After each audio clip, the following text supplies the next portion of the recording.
I'm here at City Hall to protest against forthcoming cuts to EMA. That now's the last time we should be cutting support for young people who wish to stay in education. There are no jobs available for our young people, with 1/5 of young people currently unemployed.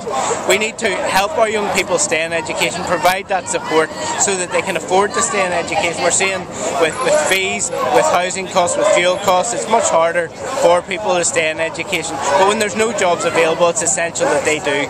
Instead of giving a huge tax cut to multinational companies, we should be investing in our young people to ensure that we have the bedrock to a strong economy, which is a well-educated workforce.